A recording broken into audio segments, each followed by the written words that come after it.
10, 9. You want answers? I want the truth! Get ready for two guys who can't handle the truth. I want the truth! You can't handle the truth! But we can. Dave Palumbo, Chris Aceto. RxMuscle.com presents Heavy Muscle Radio. Watch out! Welcome to another episode of Heavy Muscle Radio. I'm Dave Palumbo, and I'm joined, as always, by the technician, Chris Aceto, on this November 27th, 2017 evening. And, Chris, big weekend in the IFBB. You know, it's amazing because probably 5 years ago, if we would have said there was a huge weekend of competition almost in the month of December, we would have laughed at ourselves and said, ha, ha, ha, that can never happen. But it has. Last weekend was the Ferrigno Legacy Classic, where Brandon Curry defeated Cedric McMillan. This weekend was Jean Enrico's San Marino Pro show, which both of us have been to at one time or another. And It has grown into a huge show. And Cedric McMillan ends the year with the win. He starts the year with the win at the Arnold Classic, ends the year with the win at the San Marino Pro, defeating a third-place Brandon Curry and a second-place surprise of the show, Hadi Choopan, moving up from that 212 division. Give me your impressions. Well, Cedric beat the Kuwait out of Brandon. Isn't that it? Huh? He made it look like 216 again, 2016. In other words, you know what's interesting about that show, Dave? Let's just remove Cedric for a minute because we've got to talk about Cedric. But what's actually interesting about it is I go back to the Ferrigno Legacy. And I took some heat on the show. They said, oh, that's because you were with Jose and Aceto, hyping Jose. I thought that Jose beat Brandon on the back double, the back lat spread, the side chest, and the side tricep. That's and maybe, you know, in terms of just density, maybe front double biceps. He'd probably say yes, Jose. And of course, Brandon would probably disagree with all those. Right. But I would say the front double maybe is the only pose you got to get. That's Brandon's bread and potatoes, so to speak. You know, so having said that, you know, the issue last week was with the very sketchy judging. As I'll rehash one more time, is that the last call out, unfortunately, a prejudging, had the guy who ended up in third, even though in prejudge. So the last call of prejudging was Josh Wade, Brandon, and Cedric. And Josh Wade was nowhere near third in prejudging. So the oddity is that crowded out either Manuel or Jose's chance to be standing directly, because Jose never stood directly next to Brandon. He stood next to Josh, who was wedged in between Jose and Brandon. Right. My point being is that Brandon did not look as wacky as the Magic Mirror pictures reveal a lot of times. So after that show, when I found out Chopi was doing it, and Chopi tied with Jose in Korea, and they looked comparable, I thought that Chopi looked tremendous in Korea, and I found out Chopi was doing this show, and I said, don't be surprised if Chopi beats Brandon. Now, when you say Chopi, is that his nickname or something? I don't know. I'm not sure his name yet. Hadi Choopan. It's spelled Choopan. I call him Hadi. He's never competing in the Olympia. Chopi. Chopi. It's Choopan, I would think, or Choopan. I don't know. We'll have to ask King Kamala. But the point was, you know, we need a nickname for him. Get Kamala. Call Kamala. You already gave him one. The Chopi is your nickname. I don't know what it means, but it sounds cool. Chopi. Chopi. He's chopping up. It's Persian, Chopi, for chopping up the guys who are in the class ahead of him. You know, the open class. And so my point was that in supposedly hyping up Jose, I said Brandon better be hoping that they don't put Chopi right next to him, because I think if they put Jose next to him, you would draw some interesting distinctions between the two in terms of density and muscularity. So the point you're making is that they didn't put Jose next to him last week at the Ferrigno, and this week they put Hadi Choopan next to Brandon Curry and obviously Cedric McMillan, and Hadi, exploited, I guess, whatever Brandon's weaknesses might have been. Maybe exploited his legs. and exposed. But let's just say this: not so much really exploited. Not to take anything away. Here's my main point: Jose Raymond and Chopi in the 212s, and the rest of the gang in the 212s when they're on the money are pretty damn incredible. Well, that just proves that they can stand next to these open guys. That's what it proved. Because, Cedric and Brandon are top-tier Olympians, in the open. Absolutely. So, it goes to show the 212s is no joke at all. Well, let's get back to Cedric first. Yep. Compare Cedric from last week to this week. Better? Oh, radically better. Yeah. And Not just even for the people same. who've been asking, because I've been getting a lot of people asking me, you did not work with him for these shows, correct? No, but he was 8 pounds bigger this week. He told me that. Okay. 8. But you're still talking 9. to him, though. Yeah, I texted him. Okay.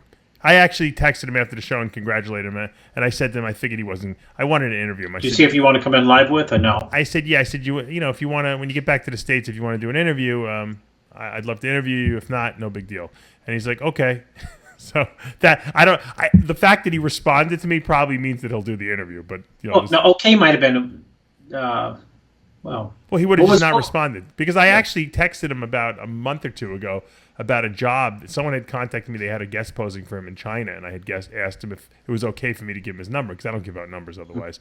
And he didn't ever respond to me. I don't know if he didn't get it or what, but I assumed that maybe he was in a bad mood and didn't want to talk. Maybe because he won, he's in a good mood. So hopefully, we'll get him on the show, and we'll find out what strategies he used. I'm sure he's got some interesting ideas that he incorporated into this prep. But he did look good. He wasn't that big, but his conditioning was phenomenal, and I think that he exploited the lineup, with his shape and his sheer structural size over them. Totally agree. I thought he looked tremendous. Yeah. I think it was a good look for him. I don't. Now, how would this look do it in the Olympian lineup? Because it was, it was a smaller look for. Well, let me play devil's advocate because, and not really playing devil's advocate because if I'm up Jose's ass is pumping him up. I mean, Cedric, my goodness, how many? I've always said, after every Arnold that he's ever done, I thought he won that show. Mm-hmm. And the criticism is like this. People scratch their heads after every Arnold, let's say. Let's just talk about those shows. And because those are the shows in which he's been really exceptional at. And when he finished 4th, Arnold had a conniption. You almost got the interview. Arnold was so mad. And people said, well, Branch was so grainy. That's why Branch beat him. And Dexter had the glutes and hams. So we're throwing confetti at the attributes of other people, at the deference to, oddly enough, Cedric's attributes. In other words, you go to the prejudge and you just walk through the poses, front double, front last spread, side chest, side tricep, and you say, yeah, I think Cedric's got this one. I think Cedric's got this one. Even when Cedric was 3rd, and I worked with Roden that year, I'm on the record by saying I thought Cedric won the show. Yeah. The year when Cedric was 3rd, Roden was 2nd, Wolf was 1st. Somehow Cedric ended up in 3rd. And if you go back and look at pictures, Cedric looked wacky at that show. People said, well, he didn't have the glutes and hams. And I'm thinking, well, wait a minute. Wolf doesn't have any glutes and hams. Yeah. They said, well, Wolf's got the crazy legs. Of course he has the crazy legs. Everybody's got their attributes. So the point I'm making is you ask, how would he do in X lineup? Well, we've seen him against Branch in Atlantic City. We've left prejudge and say, well, yeah, that should be straight ones. And then, the post-show spin becomes graininess. Yeah. I know that sounds like I'm throwing Branch under the bus, and I am. But I'm trying to draw the odd... Look, Branch Warren achieved more. Branch Warren achieved more in bodybuilding, and I'm saying this only because I think Branch doesn't like us. But Branch Warren has achieved more in bodybuilding than anyone ever could have ever expected or predicted, or foreshadowed or fortune told. Okay, the guy went above and beyond his genetic capabilities because of his work ethic, and you got to respect that. And the guy won 2 Arnold Classics. He won about 5 most muscular awards at the Arnold. He was second at the Olympia behind Jay. Not taking anything away from him. He was a great bodybuilder, and you know he'll be remembered for a long time from now. That doesn't take away when we criticize him. It doesn't mean it's a personal attack on him. I think he might take it that way, and I don't know if Well, you feel like you're going to get attacked, so you felt you had to throw that in there. No, I put it in there because he doesn't talk to me. I think it's he's still not going to talk to you, especially after I just said that. Chris, I don't give a shit. It doesn't matter to me. But what I'm saying is I thought that Branch and I were friends, but my criticism or your criticism of his physique has nothing to do with how we feel about him as a person, because I think he's a great person. If you can't separate that, you got an issue. My point was, I didn't say Branch is an idiot. I didn't say that he's not a great bodybuilder. No. My point in response to how would Cedric do in a different lineup, it makes me sit up and get confused and say, my instinct is to say great, but then I say wow, he's been tremendous in different lineups and gotten beat by people who I think are far less complete as bodybuilders. Yeah. So getting back to this show, Cedric, what did Cedric do that clinched the win here that didn't do it the week before? Just conditioning? Yeah, I think he was flat last week, and his lines weren't visible. His attributes, lines and flow, are not as dominant when he's not as big. Yeah. And, when he told me I'm going to be 8 or 9, or it might have been 10 pounds bigger, he can tell you this week, that's going to work for him every time, especially in a tall bodybuilder. I'll tell you one thing. If you look at the scorecards, Cedric won prejudging unanimously, but he did not win unanimously the finals. Looks like Hadi Choopan got one vote from someone, after they dropped the highs and lows. So it was not unanimous. I mean, it was close to unanimous, but it wasn't unanimous by any means. Curry got pretty much straight third, so it seemed to be by the judges' scorecards that it was a 2-man show. And, Hadi's got some serious, wow factor going on there with conditioning and density. It's a shame this guy can't get to the U.S. and compete. I mean, I'd like to get him on the show. I'm going to see if we can get Kamala to maybe be a translator. That'd be good. Yeah. See what's going on. It's got to be frustrating. I mean, the guy. You know what it is. The political the political policies of the country should not have anything to do with the sports related agendas. Sports is supposed to be the bridge, right, between it's culture or the bridge between something, between despise and hate, or the bridge to peace. I mean, you got to have some type of. Even during Nazi Germany, I mean, we fielded a team. Jesse Owens was running in Nazi Germany there in the Olympics. Yeah. So I mean, come on, man, it's so stupid. I have to say.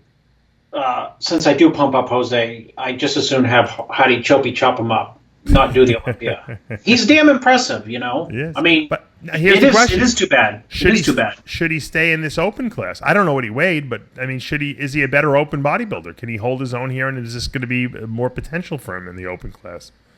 Well, I think I said last week, Jose Raymond should do every 212 and every open show. Why not? And why wouldn't Chopi do every show? I mean, he obviously can hold his condition like Jose. I mean, they've been competing since Korea. Mm-hmm. Why do you think it was that I have a feeling I know why Cedric did the show. Probably because he left the Olympia with a bad taste in his mouth. But, sure. I mean, he was also the Arnold Classic champion. He really had nothing to prove. No one would have said anything. They would have just said, well, Cedric had a bad Olympia like he always does. Is this going to cut into his ability to be ready to do the Arnold Classic, or is he even going to do the Arnold Classic this year? What do you think? I don't know, but I don't think anything cuts into any. I don't believe in I think Curry did the show because he wanted to get a win and a qualification, and we probably will not see Curry till the Olympia next year. That's my prediction. The Curry hype train just took a big dent. Well, not really. He won last week. Of course it did. Fairly or unfairly. Mm-hmm. Of course it did, because he's not second, he's third. Yeah, but you know what the excuse? The excuse is going to be that he's burnt out. He's been competing all year, you know. Well, what if Cedric had gotten third? We would be saying the same thing. Cedric should never have competed at too many shows. Worse would say he's a joke. People would say he's a joke. I'm serious. So I mean, we would say Cedric has competed too many times this year, and he should not have competed. Maybe he hasn't competed enough then. If you're getting better. Obviously, for Cedric, you know, he's the anomaly. Everything you do opposite with him seems to work. But what I'm saying is the Curry propaganda machine is going to say, oh, you know, we put him in the show. We only put him in this show this week because we had him already registered. He only really needed to do one show. The flight, 5,000 excuses. But you know, he didn't look bad. He just didn't look as good as he looked the week before. He looked good. Yeah, he looked very good. I think this show was really a win for Hadi Choopan because let's face it, Cedric and Brandon were expected to win. Okay, I mean Cedric's the reigning Arnold Classic champion. Brandon came off a terrific year, so Hadi beats anyone. He beats any of those two guys. That's a win for Hadi. Plus, he's a 212 guy, so he beats guys like Issa Obiad, you know, who wound up in the fifth position, even though we haven't seen him for a while. This new guy from Germany, Tim Budesheim, who's supposed to be really good. You know, I don't know him personally. I haven't seen him. Clarence DeVries was sick, so. I mean, this guy Hadi beats some quality, you know, guys out there, and to me that's a feather in his cap. Really, I think he's the victor here. Even though Cedric goes home with the win and the requalification, I think Hadi's the victor. Now, but my question is, does Cedric do the Arnold Classic at this coming year? I mean, that's his show. Yeah, that's his show. Yeah, that's his Olympia. A given. That's a given. It's like when Laura, your ex-wife, used to do the Arnold every year. Like she couldn't win the Olympia, but that was her show, the Arnold Classic. You know. Yeah, Cedric's never had a bad Arnold. No. The only bad Arnold he has is the one they wouldn't let him in. Right, in Brazil, because Lee Thompson disqualified him.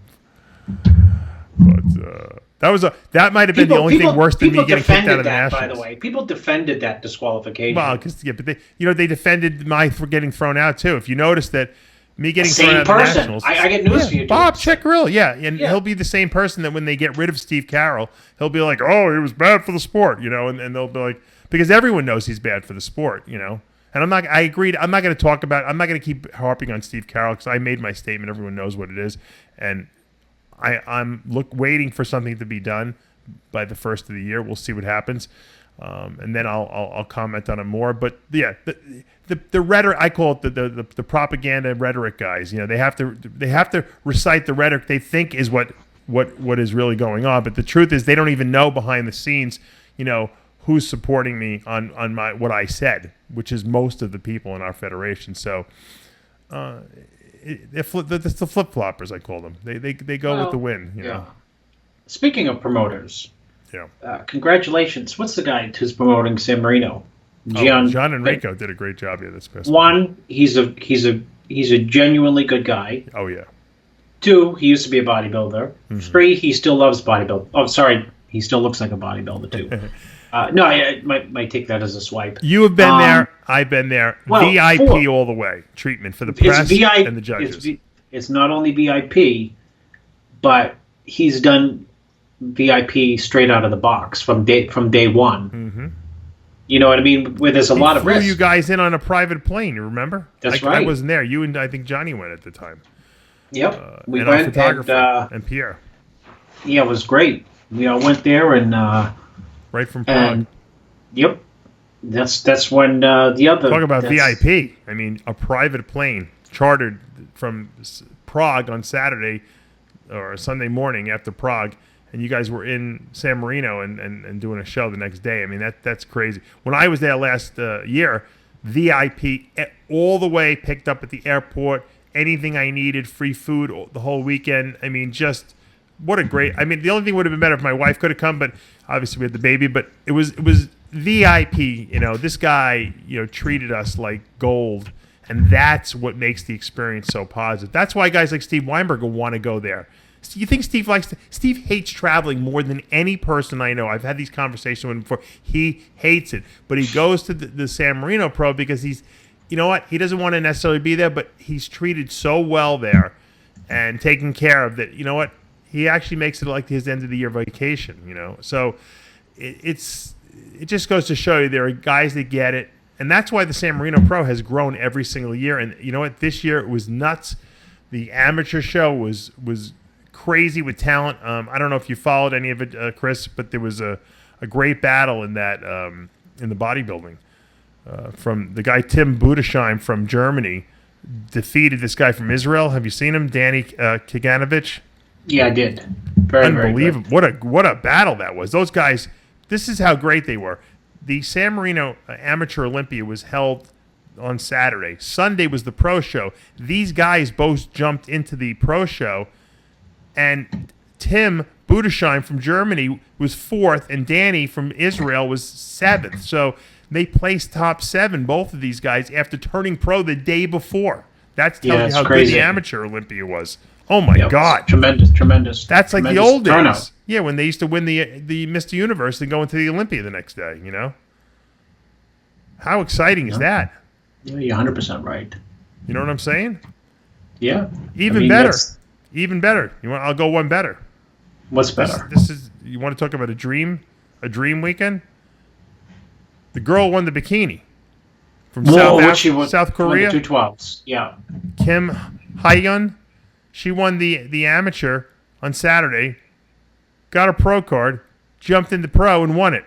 She's going to the Olympia in one weekend. How crazy is that? And probably the first South African bikini pro of all time. I don't know of any others. Do you? Well, I don't get too caught up in the bikini. Doesn't matter. Yeah, I'm more impressed with the guy bodybuilder. Right, but I'm just saying that's pretty amazing too. It's exciting for them. Yeah. Don't you like that you could turn pro and then jump into who's been doing that for years? Tony Doherty's been doing that for years in Australia. They have the amateur, you win the amateur, you go into the pro later that day. They don't even it's not even the next day. So I mean, and if you look at the men's open lineup, I mean, I don't think we've seen a lineup like that, I don't even know when. It was crazy. There was 26 guys in the show. Well, I mean, you had 31 less, was it? I mean, two big weekends with big turnouts. Yeah. Crazy. I mean, Issa Opiad's a great bodybuilder. He had to settle for 5th here. Yeah, he looked very good. Brandon Ray, 9th place. I mean, yeah. I think he was like top 5 last year when we were there. When I was there. Yeah, he was top 5 last year. Daniel Toth, another great body from Hungary. He had to settle for 13th place. Unbelievable. I mean, it was a terrific show, and it's a testament to how good. The reason why these guys go there is because they're treated right. Goes back to the old what makes a great promoter. A great promoter is someone who makes the athletes feel welcome and makes the athletes want to go to the show. I mean, these old guys were international. These old guys flew in from different parts of the world, okay? And most of them did it on their own expense because John Enrico Pica is a great promoter and throws a great show. And, now this year they have, all the pro cards they're giving out. That made it even more desirable. The only class that I was kind of confused about was, and this was a big missed opportunity for a bunch of guys in the U.S., the Classic Physique Pro division only had 5 guys. And the one guy from the U.S. actually won. I don't even know him personally. Stan DeLongu? Yeah, he trains with Roden. Oh, he does? Okay, I didn't know who he was. Every day, yeah. There you go. Chris knows him. Going to the Olympia. Yeah. Hubert Kolsinski from Poland, 2nd. That's a name we never heard. Another Iranian, 3rd place. Ali Shamsharger. 4th, Abdullah Sarafi from Kuwait. And the Italian, unfortunately, was last, Luigi Sarni. I'm sure he was pretty good. There was only 5 guys in the lineup. The men's physique, Billy Rose Fernie from the UK won. David Wachika from Switzerland was 2nd. Anton Antipov from the U.S., our good friend, was in the 3rd he's very position. good, too. Yeah. So when he has to settle for 3rd, it tells you how great the competition was. Zulima Duran from Italy. The Italian got the win in the pro figure division, so congratulations. Jessica Padilla from the Puerto Rico, who we love, is in 2nd. And Ellen Berg, who was trained by Shelby Starnes. We've been covering her on Muscle in the Morning the past few months. She was 3rd, so terrific. Georgina Lona, who I also know from Mexico, lived in my house for a little while. She was 4th. So the figure lineup was stacked. She's a great talent. When she puts it together, she's got a terrific physique. In the bikini division, I told you the girl who just turned pro from South Korea wins. Kim Hyen. Cristobalina Pajares from Spain was second. What an international field. Mariella Pellegrino from Italy, third. So great lineup. And I think everyone should be proud of this first. This was the first show I guess Jim Manion sanctioned. Where to give pro cards in the IFBB Pro League that was outside of the U.S. So that was terrific.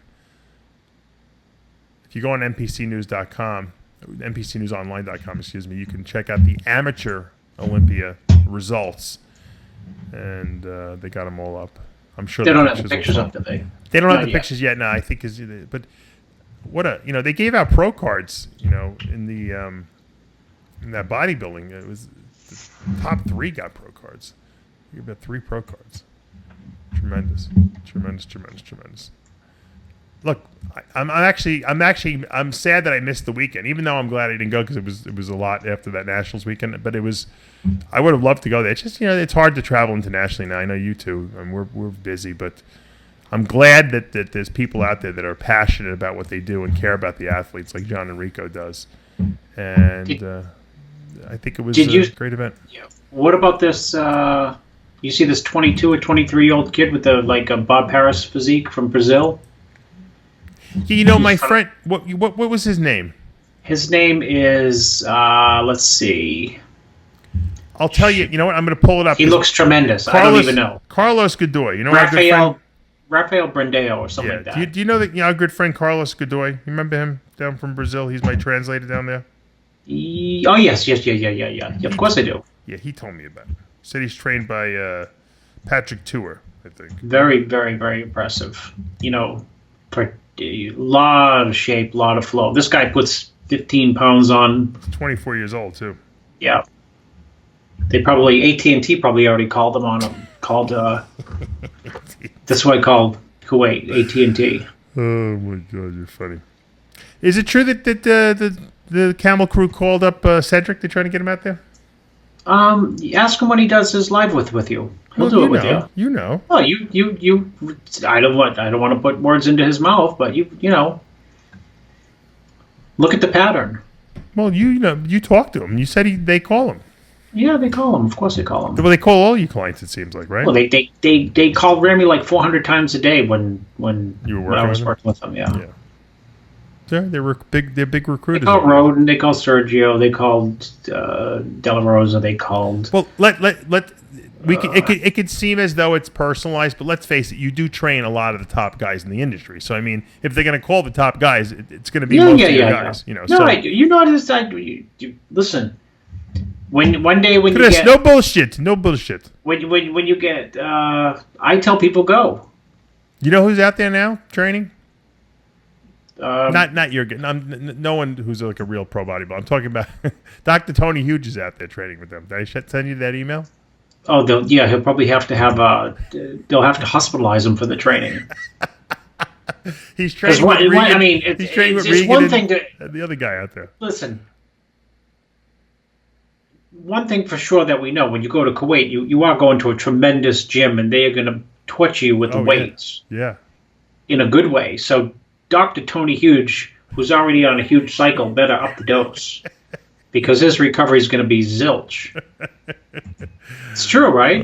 I think he's going to be crippled. Yeah, I'll have to, when he gets back, we'll interview him just to see how it was. Because he'll give us the real. What's his white blood cell count going to be? I don't know. He'll give us the real, a lot of these guys who go out there, everything's getting paid for them. So they have to I think they dress up the interview a little bit because, look, they're very grateful that they're being flown out there. Tony Hughes didn't get flown out there. He flew himself out there. So he'll give us a much more, a different perspective of what's going on there, I'm sure. But I'm sure they kissed his ass and treated him great out there. I mean, and you know what? I'm sure if you and I went out there, they would do the same thing for us. That's. I was there. Listen, the hospitality is, second to none. I know. Yeah, second to none. And you know what? I got news for you. Bader's a great promoter too. He knows how to throw a show VIP. I guarantee no one was complaining that they were treated poorly there or kicked out of his arena. What, do you want to give him the Nationals now? I would. I would like to see. I'd You know what, rather you see call Bader up- run the what? Nationals before I'd see Steve Carroll run it again. I do too. I vote by electoral college. Me and you will do the electoral college. Bodybuilding electoral college. It'll be me, you, Romano. Who else can we have? And I vote for Beta Budai to host the U.S. Nationals, and we can have it where? Well, he can have it in Miami. I'm sure Beta doesn't. He can keep it in Miami. Yeah. Keep it in Miami. Or Beta. Beta's got the money. He can fly all 900 competitors over to And the press. Kuwait and have the U.S. Nationals in Kuwait. Oh my god! Listen, I guarantee let if they me give ask the you Beta, this. Beta would Let me make ask- it. Beta would not hold it in the city of Miami. That's for sure because he'd know better than to hold it in a shithole like that. Okay. All right, Dave. Here's the quiz. Yeah. Waist down. Close your eyes. Mm. Who's got better legs? Chopi or Ascanani? Oh, Shopee blows his legs away. Hamstrings and glutes. Chopi, Ascanani. Chopin's got the better legs all around. There's not Upper one. body. Probably Chopey. There might be one or two poses. Probably. But it's one or two Probably. poses. Maybe Ashkenani could win. Maybe. But then again, he has no legs, so he doesn't have. He has legs, but he doesn't Well, have I great guess- legs. So Does Ascanani beat Brandon Curry at a bodybuilding show? no, not close. Okay, so there you go. Yeah. So, having said all that, how would have Chopi done at the Olympia? Kamali would say he would have won, but I would say probably Kamali's been pretty hot, pretty spot on his predictions. Well, Flex Lewis was a little off. I would love to see that comparison, wouldn't you? Chopin. I would love to. I wonder what Listen, Chopin weighed at the San Marino show. I wonder if he was like 215, 217, or if he was still like under 212. Same weight. It's the same thing. Like so? people say, yeah, because they go, Jose was in the Open. He must have been 220. No, he was even lighter than the Olympia. So it torpedoes that idea that Right. if I hear another person say, "What was Jose 220?" It's like no. So if he's not 220 and looks 220, Right. then Chopi's the same weight, Yep. which means he's under 212 or right around 212 or 210 or Yeah. Look, I hope they can get him into the U.S. Maybe we can get him married off to some American woman or something like that to let him in. But then again, that didn't work for Sergio Oliva's wife. She's stuck in get her Australia, right. and she's not even in. She's not even in Iran. She's in. yeah, she's not in a banned country. Yeah, she's in Australia. Oh. You know who came by my office today? Maybe we can get Hadi Choopan a Russian passport. Who? I'll give you three guesses. I'll give you a couple. I'll Who give you. came by your office? I'm going to give you hints, and you got three guesses. And I didn't David tell this to Becker. Chris at all. All right. First hint is historian, bodybuilding historian.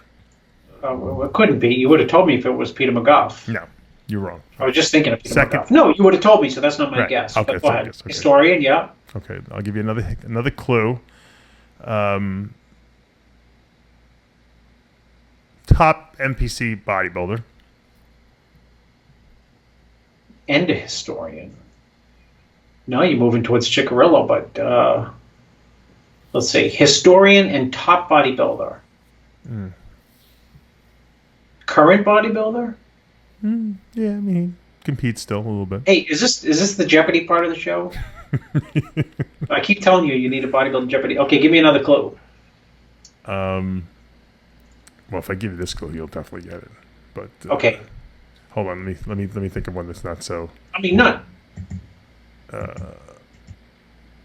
What's he look like? Pick a pose that he looks really good in. Just describe it. See if I can. Good front double vacuum. Well, that narrows it way down. Good front double vacuum. I wonder if our listeners already got it. I bet you they did. Probably the bedbug guy probably got it already. He's probably screaming at us. I don't know. Just take a guess. I don't. Nobody. Who has a vacuum? He's worked. He's actually Danny worked for, Padilla. he's worked for RxMuscle too in the past. Used to write No. for us.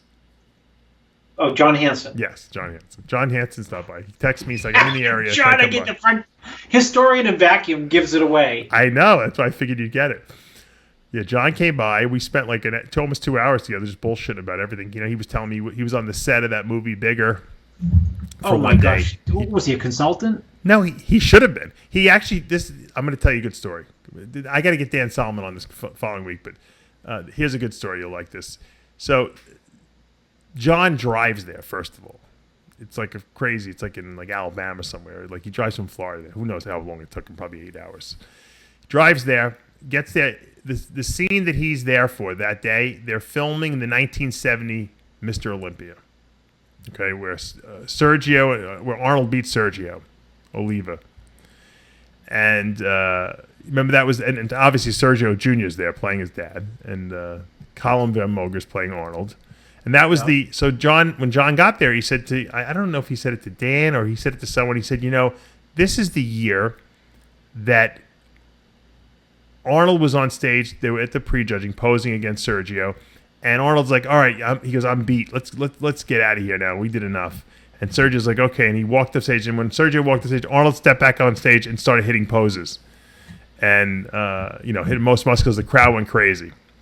Yeah. And supposedly that's how he beat supposedly Sergio. I don't know if he really did, but they said he won the judges over. So he told that to I forget who. Dan or something like that, or on the set. Everyone ignored him. And then all of a sudden, while they're filming the scene, Bob Ciccarelli gets up. He's like, "Oh, this is the scene where this is the year that." Blah, blah, blah. And he gives the same speech John just gave. And they're like, "Oh, we got to get that. We got to work that into the script."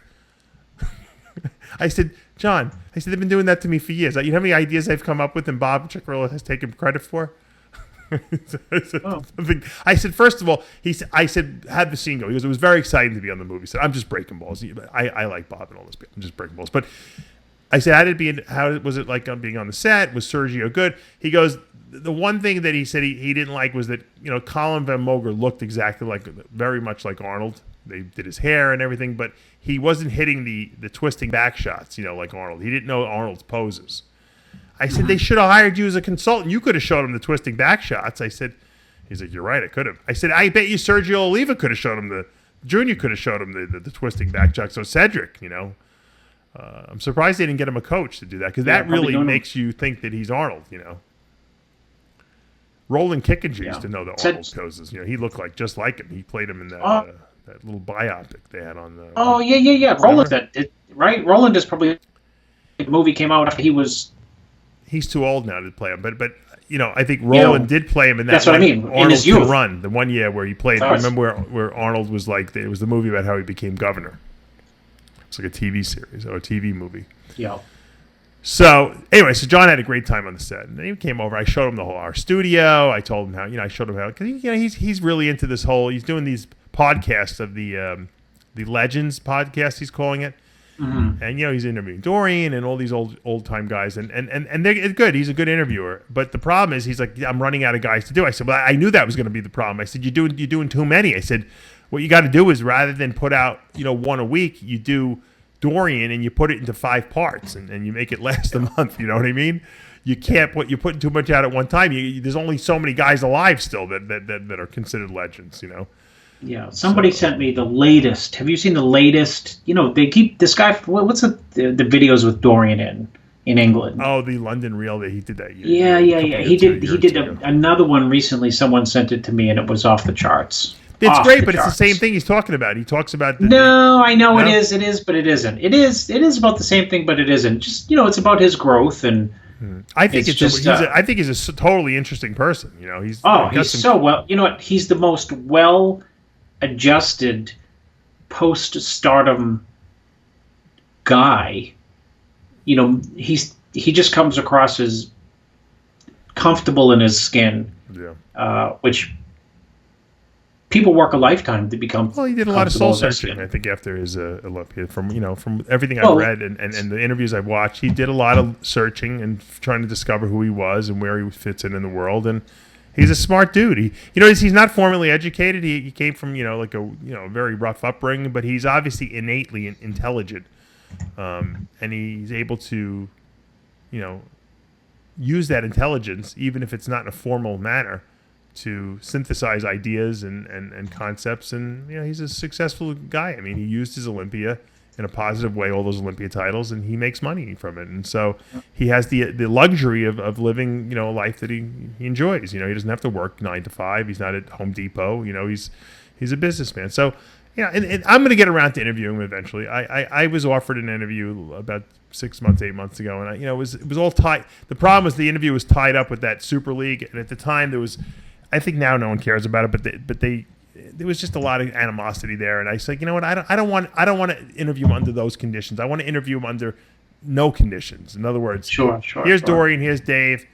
Let's sit down and talk. And of course, now that he's been interviewed by so many people, from London Real to John Hansen and a million other people, I have to really sit down and come up with some unique questions, because I don't like rehashing the same crap over and over again. And London, look, let's face it, London Real did a very in-depth interview on him. Oh, it was like 3 hours long, and they've had him back before. So I really have to work very hard to come up with the questions that I think are going to be, important questions that maybe haven't been addressed in the same manner, that he's addressed them with other interviewers. So that's a challenge for me, and I'll get around to it. I'm definitely going to do it eventually. Speaking of Super League, I don't know if you saw Johnny Jackson was doing some Super League stuff in Canada this past week, and I think Branch was up there too. And he was warming up at like 4:05. Joke, 4:05 warm up. But he hurt his leg and he went down. They took him out in an ambulance, and people sent me video. We put a couple things up on their Instagram, and I texted him.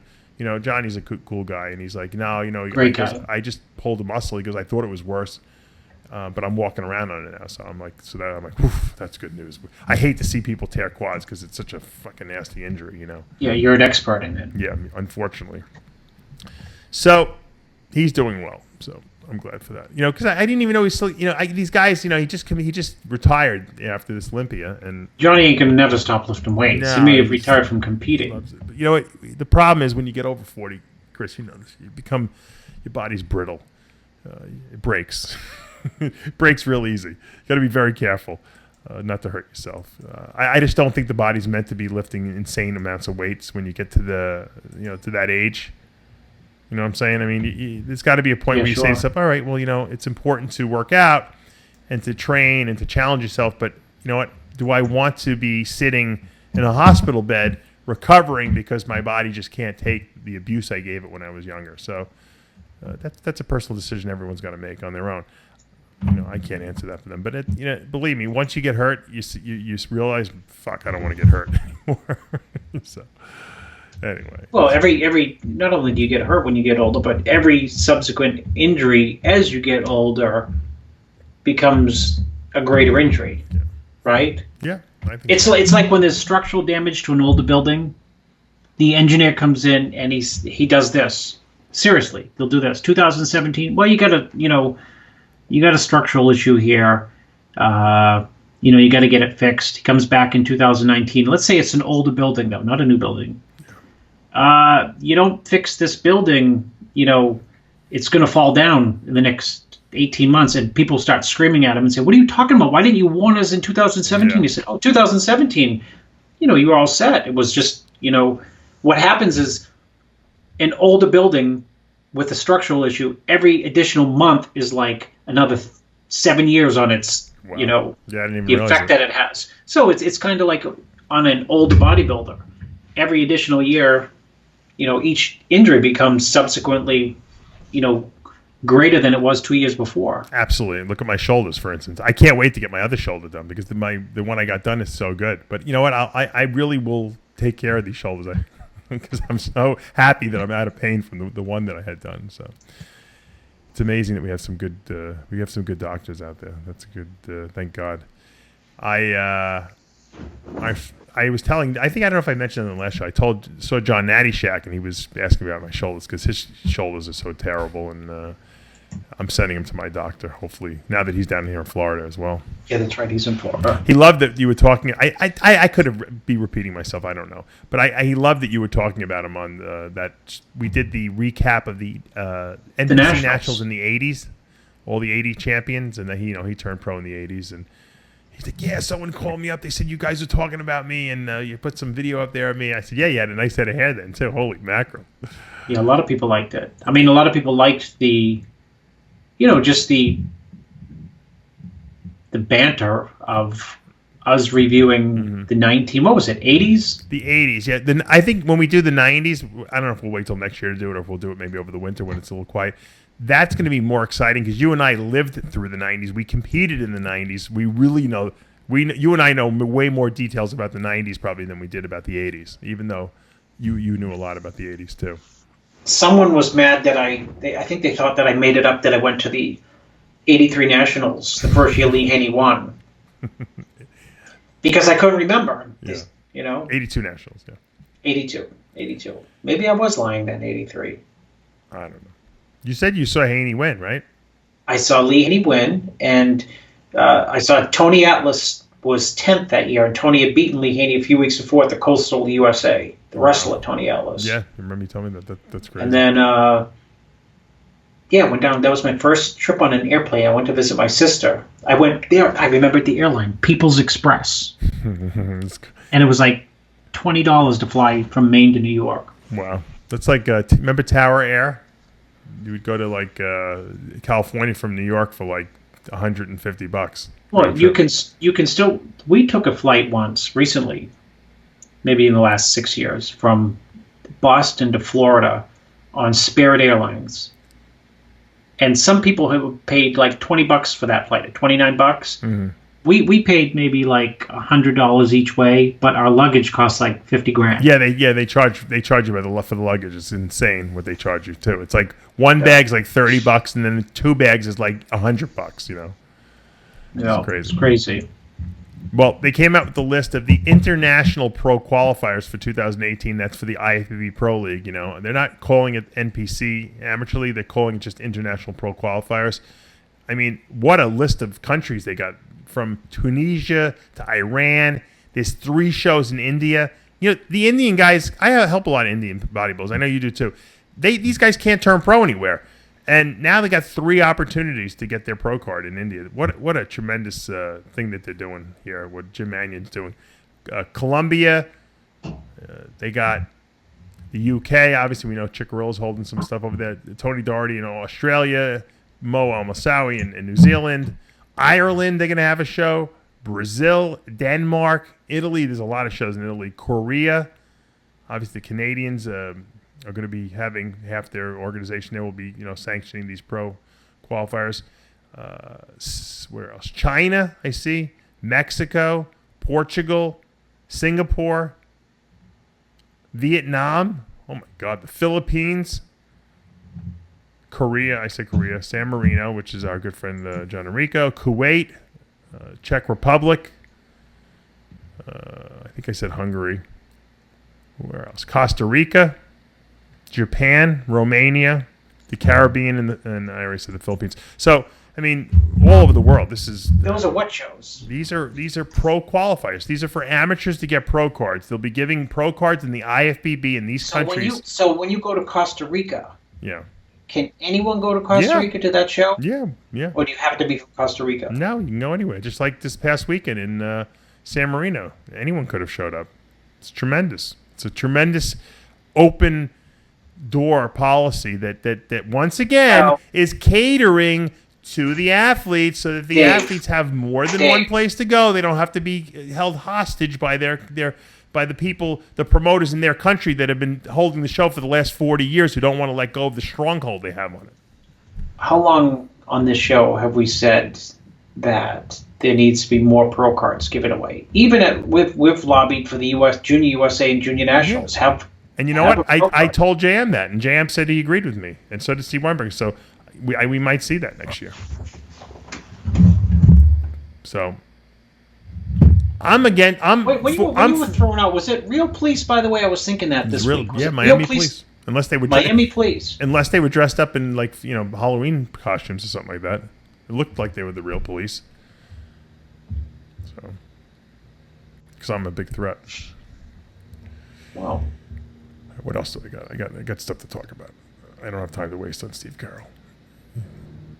I wanted to bring up something that was very interesting, Chris, because I'm always advocating for people to take extra vitamin D3. I've read the statistics, like 87% of people are deficient, and it's very important. Not only, we all thought that vitamin D3 was important for absorption of calcium, and bone calcification in young children, but we found that over 190 chemical reactions in the body use vitamin D3 as a cofactor. So you need it. So, and I found that, that 7,000 IUs of this stuff per day is usually optimal to get your levels up to a 50 on your blood work, which is what you really want to be at. And I've done this through my own clients and myself, and just checking blood levels with different dosages people take. Now, there's new research that shows that, and I should probably do a separate video, and I probably will, about this, but, calcification of the arteries has been a problem, okay? And a lot of that is how people get these plaque buildups, because this, what happens is essentially in the arteries is that damage is done to an artery. An ulcer occurs, a crack in the artery. And what does the artery have to do? It has to repair itself, right? Because it doesn't want to leak blood, and you don't want to die. So what happens is cholesterol is brought to the area, calcium is brought to the area, and it forms almost like a bandage over this open wound, okay? Covering it up. The problem is that when you take extra vitamin D, you absorb more calcium from your gut. Your absorption of calcium is better, which is good if you have osteoporosis or you have a deficiency of calcium. And as bodybuilders, we seem to have a higher calcium requirement because our body uses calcium to neutralize acidic waste in the body. The problem occurs sometimes, though, if we have too much calcium, and the arteries, as we get older, start to stiffen. Almost they become like cement, and when they lose that pliability, it's hard to control blood pressure. It can, cause all kinds of problems.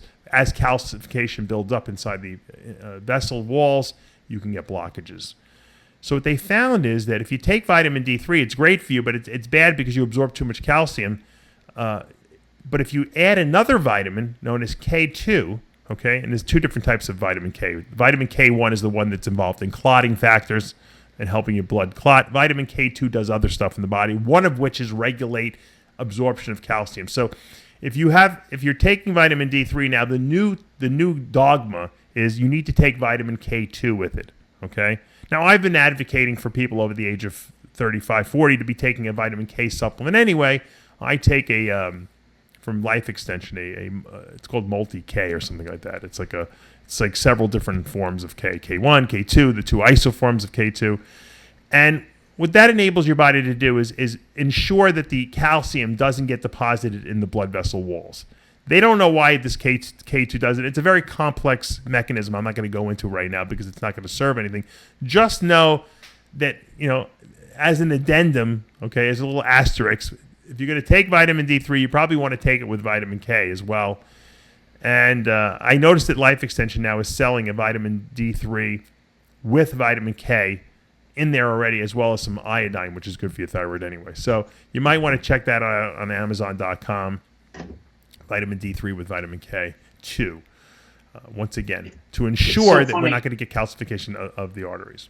I'm looking right at a bottle of now vitamin D3 5,000 IUs. I've had it up there for probably 3 years, and I've never opened it. Oh, okay. I also have a bottle of L-phenylalanine. That might have been for depression. You have depression? No. Well, sometimes sometimes. You got to move to Florida because you got seasonal depression. No, up if there. I don't get the 16 cups of coffee a day, you get depressed. Well, you saw how good coffee was this week in the news, right? No, what was they saying? Oh yeah, tons and tons of news that it's good for your health. I didn't even read the details. I just saw good for your health, and I thought that's good enough. It's kind of like test, make sure. I don't need to know the mechanism. I drink a lot of coffee. I just drink decaffeinated coffee, but I think even the decaffeinated coffee has the benefits of it. The polyphenolics is the polyphenolics. Have you noticed that? Like, I seem to be the only thing that brings views and news over to muscular development. I know I said I wasn't going to talk about it, but you know what? I find that from the Arnold Classic in the beginning of the year with the whole Sean Ray controversy to this Nationals where I got kicked out, and MD has nothing to say about anything. No one cares. No one looks at anything they do except when they talk about me. Do you notice that? Sure. Of course I know. I said their whole business model is cover Dave Palumbo, no matter what he's doing. I think the two biggest threads of the year was about you. Yeah. Yeah. But I didn't know I was that fascinating because, Blackman's obsessed. But even without Blackman, they don't know what to cover. And they for some reason, they seem to think, well, if we cover Dave, we actually get hits on some of our stuff. Because, well, they do get hits. Well, they're getting hits because they want to know about me, the people. They don't care about anything MD has to say. And I'm not being narcissistic about this at all because I don't think I'm better than anyone. But obviously, I'm more interesting than anything else they got going on over there. Yeah. Well, that's how it is. That's the. I think it had the Dave Palumbo thrown out of Miami by the Miami Police Department. Yeah. He broke the rules. It had more hits than the coverage of the San Marino. You know what? They have to cover that because they want to make it look like I did something wrong. But the funny thing is when Steve Carroll's fucking booted down his freaking ass like he should be, they'll be the first to say, what a great decision the IFBB with the NPC made, getting new blood in there. They'll completely change the whole tune, Well, somebody used to lobby for classic bodybuilding. Yeah. Somebody I know. Yeah. I mentioned it for 3 years before it happened. But look, I don't care as long as my ideas get incorporated. It's just funny that they can't agree with me, even though they know I'm right about the whole NPC now. Even though they know that whatever happened to me was completely fucking fucked up, and that they're victimized as much as we are in terms of putting them inside of a box when they're in these shows. And the funny thing is, I advocated that everyone should have. I didn't say Dave Palumbo should have access to backstage. I think everyone should have access to backstage, or at least a press area that I'm sure they'll set up next year. I can't see them not doing it.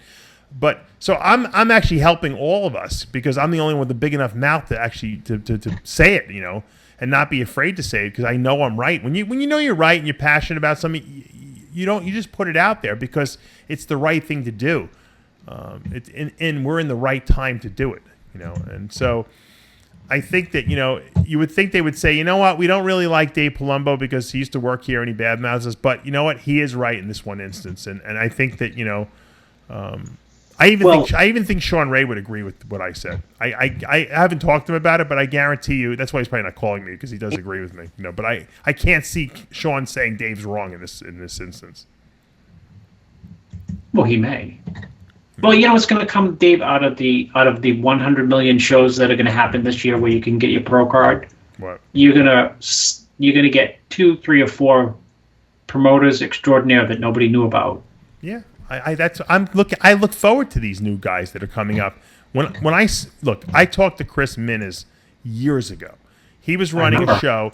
They wouldn't give him a show in California. They would not give him a show in California. I'm not going to say why or who prevented it. They wouldn't give him a show for whatever reason. He was a new guy on the block. I said he had all these great ideas. I'm like, Chris, I'm an NPC IFBB guy. If you have a non-sanctioned show, I'm not covering it. I said, you got to find a way to get an NPC show because you got the best, freshest ideas I've ever heard of any promoter out there. And he's like, I don't know, they're not going to let me do it. I said, you find a way. And you know what he did? He hooked up with Lou Ferrigno. It was the smartest thing he ever did. I don't even know if I suggested it or not, but he hooked up with Lou Ferrigno. Lou got the show. Okay, and they started out the first year, it was like a ghost town, but they ran it right, and the athletes loved what they did. And you know what? This was the 4th year. I'm going to be interviewing Jose this coming week. Jose said it was a first-class show. And you know what? Lou and Chris, Lou might not be a young guy, but Lou's a young promoter because this is the first time he's done it. He's only been doing it for 4 years. And these guys got it right because Louis understands what the athlete wants and needs because he's an athlete. And Chris is phenomenal. So those guys are probably, on my list of top 5 best promoters in the sport right now because they got new and fresh ideas and they're not afraid to test them out. So, who's your top 5? I didn't know you had a list. I really don't, but I'd say Steve Weinberg is at the top of the list. I'd say Tim Gardner's at the top of the list. Even though Tim and I don't always see eye to eye on everything, but he's a great promoter. I won't take that away from him. Chris and Lou are on top of the list. the Lorimer and Arnold group is on top of the list. Even Ed and Betty Pariso, I put them on the top of the list, even though they we've had some run-ins with them, but they put on a great. But the athletes are always treated very well, even if I've had some run-ins, doesn't matter. We've worked it out, and so I'm going to put them on the top of that list. I don't want to leave it. Now I'm going to leave out. There's so many great. Dean Caputo, my friend, Dean. Dean just started, and Dave Lieberman, absolutely at the top of the list. Probably one of the best. Maybe top 3. Yeah. Dave Lieberman. Well, he's the most OCD for sure. And Todd Pember over there in Ohio. But Dean Caputo just started getting back into promoting. Also, fantastic, tremendous job. Who else? What happened? Why did Dean get out of promoting? He always had shows. Yeah, I know. I think he just there wasn't enough money in it. And he was busy, raising a family, and he just kind of then he realized, holy shit, there's a lot of people competing. Went back into it, and he's doing a great job over there. Mike Francois probably puts on. I never went to one of his shows, but I know that he always calls me up and he wants publicity, and he offers to do anything for us, and he probably puts a great show on as well. He only does one show, but if he wanted to, guaranteed he's an OCD guy. He'd probably. You put him and Dean Caputo doing the Nationals, I guarantee you that would be a top rated show. I bet you Dean would love to do the Nationals. Yeah, he'd be good at it. Yeah, he'd be great. He's got all these crazy new ideas too that he's doing over there. So, Brad and Elaine Craig, fantastic promoters. Can't take that away from them. So. I have nothing but all those people I mentioned have treated me like gold at their shows. I never have to jump through hoops. They fly me out. They can't do enough for me. I turn Lieberman down every year. He wants to fly me out there and put me up in a hotel and give me everything. I mean, so did Dean Caputo. These are why don't you go? Why don't you go? I don't have time. I have a family now. I can't do it. If I didn't have kids, it would be a different story. I would get my wife and I, Amanda, would get on the thing. We would go cover the shows, but. We don't have time, but it's the fact that they actually asked me and extended it to me, And I said John Enrico was up there as well. Trying to think internationally who are great promoters. Tony Doherty, VIP all the way, top notch. Where else did I go? KP Orama. So these shows are shows in which you're not arrested at. No. Okay. Yeah. I'm actually these shows. I'm actually wanted there. Oh, you know who else was a great promoter? The Mexican Federation. I covered these amateur Olympia down there in Acapulco. Yeah, sure. Absolute VIP all the way. And that show we covered down with the same group in Tijuana that time. You remember when I went to the pharmacy there? Oh yeah. Whoa. What was that? The same Mexican Federation. They did phenomenal. They treated me like gold.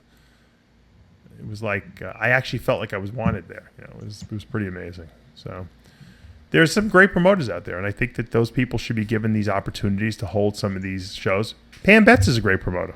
The problem is she's got Steve Carroll, lurking over her shoulder there when she runs that Junior Nationals. I don't know why. I don't know what their relationship is, why they work together, because Pam is the nicest person I've ever met.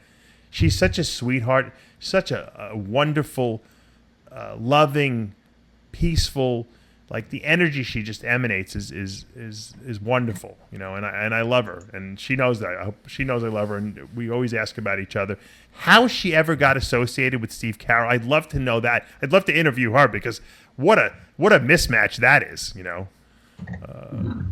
It's like the devil and God together, or the devil and an angel, It's about as extreme as you can get, Dave. Yeah, that's about it. So.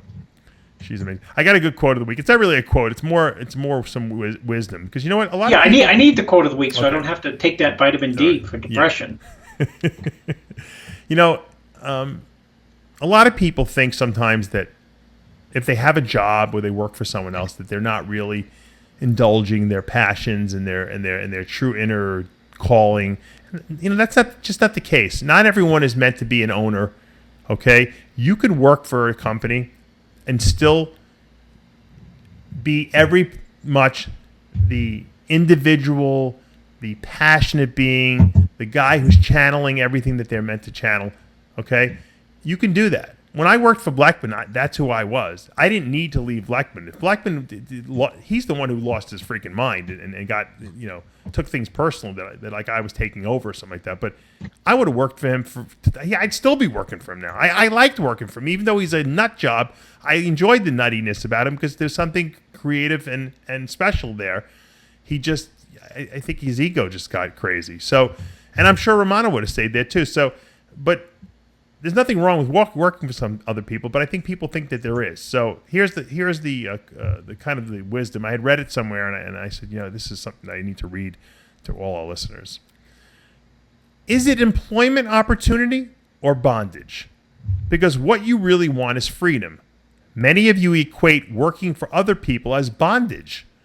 But if you would realize that the corporation as an entity is not so different from the individual, it might be easier to understand the employer's decisions. Long before the buildings or the workers, the visionary of the corporation had an idea for something that began summoning energy. So years later, maybe you are hired as part of that team, and without realizing it, you are now the beneficiary of that continually flowing energy. When you step into one of those employment positions, life force is summoned through you because of the vision of the founder, unless you're bucking the current. Most get into that fast-moving stream and paddle against the current, and then they complain about it being a hard ride, where they could get into their canoe and easily paddle with the fast-moving current.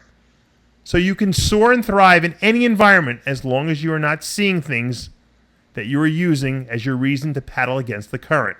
And so it doesn't really matter what others are deciding. The question is, quote, am I choosing to stand here? It's a way for dollars to flow through me in exchange for the effort I'm offering. Am I predominantly letting the energy flow through me, or am I not?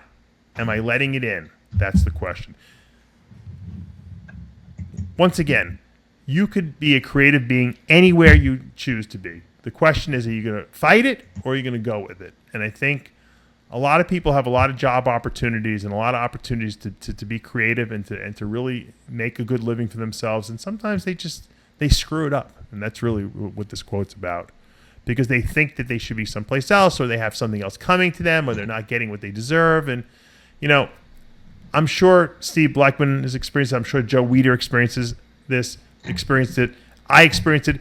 You have people who work for you and you lose great employees because of people just not thinking they belong where they belong, or they think they're not getting what they're supposed to be getting. And I was the opposite. I loved my job with Blackman, even though he didn't respond to some of the things I wanted him to do. I still was sticking in there because I figured over time I'd wear him down, and I'd get them anyway. Like the TV, I wanted to do original TV program. He didn't want to do it. He didn't think anyone would buy into it because he couldn't see it himself. But I would have convinced him. It would have taken me another year or two, but I would have convinced him. He was close. So that was a long quote. Yeah, it was a long quote. It's not really a quote. It was wisdom. It was wisdom. Because I have a lot of people who contact me and they say they're miserable in their job and they want to just be bodybuilders. And I'm like, you got fucking a great job. You're making good money. Fucking indulge it. It's enabling you to bodybuild and to live the lifestyle of bodybuilding that you want because you actually have a way to earn a living and you don't have to worry about supporting your family and buying your supplements and your drugs and your food. So, you're good at it. So many people are such self-sabotagers, Chris, because they quit jobs that they think that, I shouldn't be working there. I should be training people or making a supplement company should be paying my expenses, and to live so that I can be a bodybuilder. No, not everyone is like that. Okay? I happen to be an exception to the rule because I'm actually I'm making a living from bodybuilding, doing more than just bodybuilding, I'm instructing people, I'm educating people, I have a nutrition line. I built a career around it. I mean, not everyone can do that, I was lucky. I had a formal education in science and I'm able to formulate my own products. I'm able to explain the science of stuff. Not everyone can do that. Some people might have to work as lawyers, and then just be bodybuilders as because the lawyer's salary supports their bodybuilding, And while I tell people to follow your passion, sometimes you don't realize. I know some guys that are tremendous tremendously talented in the construction business. They could build a bathroom that I would give my right arm to be able to do. And they don't want to do it anymore. They're like, it's too much work, and I can't. I don't have enough time to train. Can't sleep enough. I'm like, are you fucking nuts? You were given this God-given ability to do something that no one else can do and get paid well for it. Why would you stop doing it? It's not like bodybuilding requires 18 hours a day of attention. You go to the gym for 2 hours, maximum, I should say, and you got to eat your meals. If you have your own business, you can eat your meals whenever you want. There's no reason not to have a real job. And so that bothers me sometimes when I see it. Now, I know other guys that darn talented. They don't have a specific skill, and they're scared because they're like, how am I going to make a living and still bodybuild? And those people are doing great being coaches. And that's why I started the Secrets to Becoming a Diet Guru, of course, because there are people out there that can be great coaches. They have good insights. They just need to learn the science of what's going on. And for those people, I say go for it, especially if you're young and you can make over 6 figures a year. I mean, I have a full class this coming weekend, Saturday, December 2nd. I have actually one spot open. If anyone's interested out there, they can contact me privately, and they can still come. But, I certify, almost, 15 to 20 people every 3 months, and these are guys that are going out and making a very good living for themselves. So once again, follow your passions, but if you have an innate talent, or you're working for someone and you're making good money and it's because you're good at it, always do what you know. Never try to do what you don't know, because you will always fail.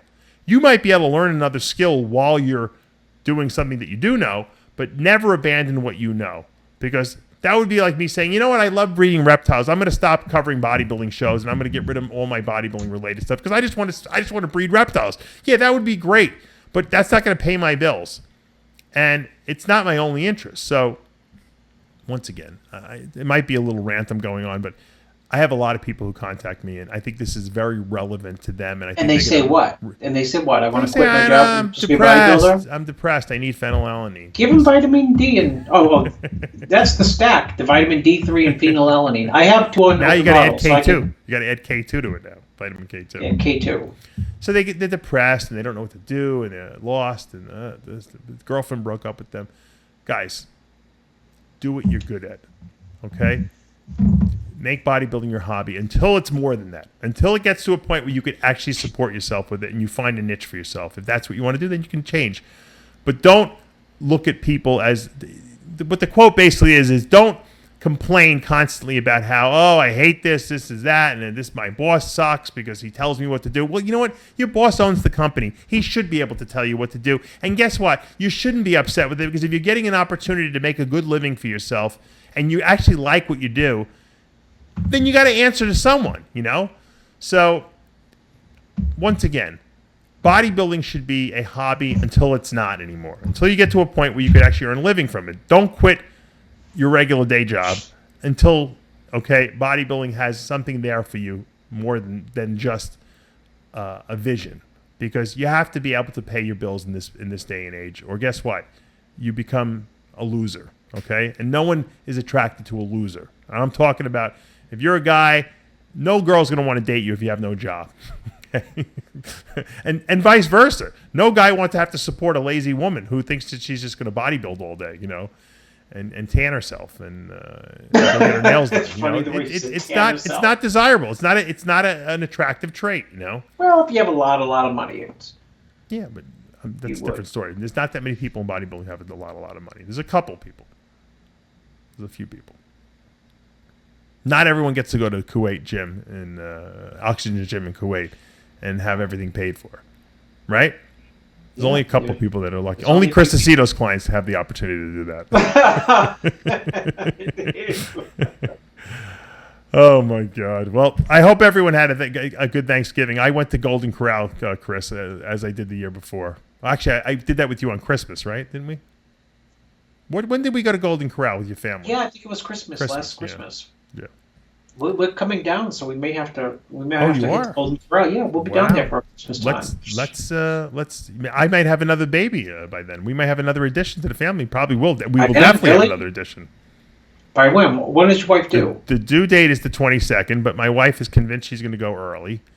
So she's right. Woman's intuition. She'll tell you she's right, right? Yeah, I hope she goes like at least a week before. So by the time you get down there for Christmas, we could take the baby with us to Golden Corral. Yeah, we'll just leave our wives at home, and you and I can go out and ride bikes. We'll be real men. We'll be real men, and not have to be. Right. We'll go catering to our wives. We'll go drink some beers at the local saloon. Well, now that you're going to have another child, yeah, then you'll never make it to these shows. You know. I know, much more difficult. Right? Absolutely. Thank God for Skype. Yeah. Well, I'm allowed to go to the Arnold and the Arnold and the You're allowed. You hear that? Hear that? Married men, we're allowed. Right. Well, you know what it is? I choose very wisely where I go. There has to be a because you're not always allowed. But go ahead. Right. Ask Jose about being allowed when he's on. You know what it is? It's not. Look, the truth is, I really don't want to even leave at all. I don't want to go. I never want to leave my son and my wife because obviously she needs me and I like to be with her and we get along. Luckily, thank God, we have a good marriage and I love being with my son. So I really never want to leave. But there's certain shows, obviously, in our industry that are important. You know, the Olympia, the Arnold, and you know, I'm friends with Steve Weinberg, and the New York Pro is always a great show.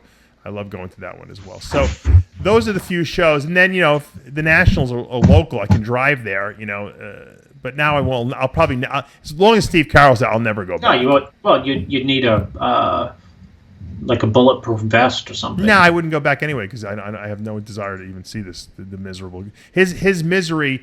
His miserable look is so the energy that emanates from it is so negative that I don't even want to be around that anymore. And I hate to say it because it affects the athletes too. So hopefully by next year he'll be gone, and I'll be able to go back. So, but even if he invited me back, I wouldn't go back. I would say no, thank you. So all right, well, you know, people are probably saying to themselves, well, now what? What's going on in bodybuilding now that this San Marino show's over? What's not going on? There's always something going on. Yeah, well, the answer is I don't know. There's not much going on. I think that's it. Right? The year's over. We got next year to look forward to now. The Arnold Classic. When's that list coming out? Right? I don't know. It should be out soon, right?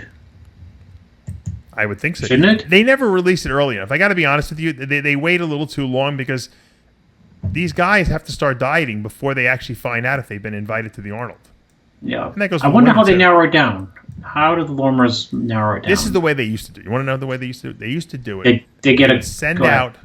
This is what they would do. They would send out sheets to like the top people in the industry, like Steve Blackman used to get. All the magazine owners would get a sheet, and the only ones Blackman knew how to fill out were the men's bodybuilding open. Then he would give me the women's, and basically you rank the people you think should be going. I think it's out of 12 people, they give you, you know, you rank. I want this one, this one, this one, this one, this one, 1, 2, 3, 4, 5, 6, 7, 8, 9, 10, 11, 12, and you send it in, and I guess they tally up all the votes, and that's who they invite. So, and obviously it's tallied up according to who applies. So you have to apply if you want to be invited. The great thing about the Arnold is it's not like open to everyone. You get invited, so that it's a limited that's why I amount of asked. people. That's why I asked. It's well, an that's invitation. that's why it's so entertaining because guess what? Not everyone's invited. It's not like it's not like some of these other shows where anyone and their mother wants to go. So it makes the show smaller, more enjoyable. We can analyze it a little better than the Olympia even, because the Olympia has, you know, people, whoever qualifies goes to the Olympia. You know, you can't really prevent them. And with the Arnold, they're like, all right, we only want 12 people. Only 12 people are showing up. Yeah.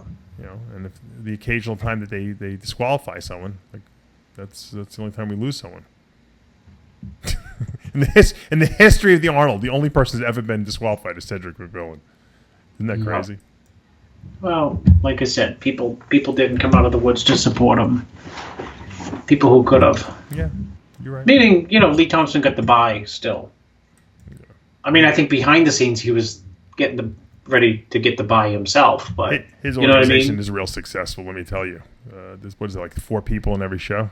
I don't know. I think they're let's see. I think he might be having a show in Costa Rica. All right, Chris. I think we did enough for the week. A lot of people ask me, you know, we missed these 3-hour shows you used to do. I'm like, come on, we're doing almost an hour and a half. I mean, that's enough. I can do 3 hours because it's 1 o'clock at night or in the morning, and I'll never get to sleep till 3. I tell you know what I tell my wife. I say when Chris is always like stressed out of his mind during the day, like I am. But when I get Chris on the radio show, I can't get him off the phone. And as a matter of fact, when we hang up when the show's over, he wants to still continue to talk to me. Yeah, we do like the Oprah show. We do, the after show. That's right. If we ever recorded that would be the world's greatest radio show of all time. So. Yeah. Well, the police would come to get me as well. Yeah. Exactly. They would have to escort you out of the state of Maine. All right, guys. Hopefully you take that quote or that little rant I gave you guys earlier to heart. Remember, if you're passionate about what you do, it doesn't matter where you do it or for who you do it. You're still channeling that energy and you're still creating, and that's what makes you important, and that's significant, and that's what makes you feel like, okay, you've accomplished something special in this world, and that's really what we're here for. We're here to do things that we love to do. For no other reason. There's no other meaning behind life other than to just enjoy it. And the best way to enjoy it is do something you're good at, okay, earn a great living and be able to enjoy the fruits of your labor, so to speak, and just be a creator. And that's really what we are. Speaking of creating, before I wrap this up, I thought I had a good note to wrap it up. My mother-in-law had a birthday on Thanksgiving, Denise, and I actually pulled out my paint set, Chris. I hadn't painted in years. And I painted her a card. I actually painted her picture on a card. I made it like a little very, artsy fartsy type of card, and it came out pretty damn good. I got to take a picture of it and put it someplace. Actually, she's got it on her Facebook. I'll grab it off of there. So I'm now officially painting now too. So I've added that to my repertoire. I'd like to see some of your paintings. I'd like to see a painting. Unfortunately, the best thing I ever painted, unfortunately, was some random girl I knew. And I thought she had red hair. I thought it was like a cool thing to try to paint, and it came out really good. It came out too good. It came out so good, but I just gave it away because no one, when you're dating someone, no one wants to see some other girl that you dated. So, but I think that I'm going to try to start painting. I think I might paint who can I paint? Let's come up with a good idea. Maybe I'll paint Chris Aceto. And this way I could sell it to you. I'll sell you the painting. I'm not going to pay $450 million for it. You saw the painting that went for $450 My kids almost bid on it, by the way. I got to paint people who have money to buy the painting for me, right? Isn't that the rule? Well, listen, people listen, my 4-year-old painted something. I bought him an easel. Oh, you did? That's good. I'm glad that they're being and creative. He's got a little, and he looks like he's a professional painter, and he just paints the whole entire mess. Right. And you think it's wonderful, right? You're like, I think it's color combination. Listen, Dave, I saved nothing. I have a giant, and I have no attachment to art other than my kids almost bought a painting for $450 million. We'll get to that story. They saw a picture for $450 million. Yeah. I have a giant box filled with all their artwork that they used to do when they were 2, 4, 5, 6, 7 years old, and I put the little date and their name on it. So anyway, the 4-year-old was painting the other day, and I laughed because I liked it, and I said, "What do you call this?" He said, "It's called Colors Everywhere." I like it. Colors Everywhere. I'll take it for $250 million. Not a penny more. Sold. Not a penny more. We'll trade. How about that? I'll paint the picture of you. Give me one of your kids' paintings. No, just in case he's like famous one day, and I can say, I got the first painting you ever did. My kids were in New York when we were in New York last week. My kids went to a art auction, and my 13-year-old just got a flip phone, and he said he went to an art auction, and I said, "Oh, great!" And he said he wanted to show me the pictures, and I'm like, I'm looking at pictures of the Frigno Legacy is coming up. I'm looking at these pictures. I don't have time for that. I'm kidding, but I didn't pay much attention to it. And then 3 days later, I saw on CNN that a painting had sold for $450 million. Was that the painting? And that was the painting. They God. had gone to the art auction with a friend, and they had looked at the painting. They didn't know anything about artwork. Isn't it amazing how much something that someone just took paints and put to paper could be worth that much money? I mean, that just goes to show you, art and creativity is just energy, and energy is can be anything. And so, I mean, it's priceless, really. It's only what someone's willing to pay for it. It's the same thing with snake breeding. You could create the greatest new color variation and pattern variation in a snake, and people could say, oh, and then they could die on you. And you could say, I lost $10,000. No, you didn't lose $10,000 because you never sold it. It's only worth $10,000 if someone's willing to pay $10,000 for it. A painting is only worth $400 million if someone actually gives you the money for it, the $400 million for it. Otherwise, it's worth zero. It's worth the paint and the paper it's painted on. Yeah. So we add value. We make things worth things by what we feel that thing, what kind of emotion it emits, what kind of energy it sends, and what people value it at. So, I mean, if everyone didn't agree that the Mona Lisa was a masterpiece, it wouldn't be priceless, Yeah, it would just be another fucking painting of some woman from Italy, That's really what it amounts to. So I like art. I do. I really love it. I'm glad that if I had a ton of money, I'd probably buy crazy paintings too. I wouldn't spend $400 million, but I would probably spend a lot more money on the artwork than I have. And I've spent some money on art. You see in my house, because I do respect it. And you know what? My dad was of the belief that I'm not going to buy other people's art. I'll just make my own, because my dad thinks he's the world's greatest artist. So, but I don't believe that I'm the world's greatest artist. I think I'm okay, but I think that other people's, I like the certain looks of certain paintings, and I think that it adds an energy to your house when you put it in there. I love this. Charles Lothian sent me this picture. You see, it's in my studio. It's Jay Cutler, Sean Roden, Dexter Jackson. Who else? Yeah, all stepping down. All stepping down off the steps, and it's not even a real painting. He superimposed, I think, Jay Cutler into the painting, into the picture. It's black and white. He sent it to me. I framed it. I put it up in my office, and it's fucking awesome. It's like it adds some kind of an exciting energy to my office, and everyone who walks in, including John Hanson today, went right to that painting and right to that picture and said, "Oh, that's a great picture." And he didn't even know it was photoshopped. That Jay wasn't in. And I had to remind him of the Olympia. And he's like, "Oh, you're right. Jay wasn't in that Olympia." He goes, "This is a great picture." God, he's a historian and he doesn't even know it. Come on, John. So I mean, everything is energy, really, that surrounds us, and you got to find what emits the makes you feel good around you, and then you surround yourself with that, whether it be people, material items, your profession, what you do, going to the gym.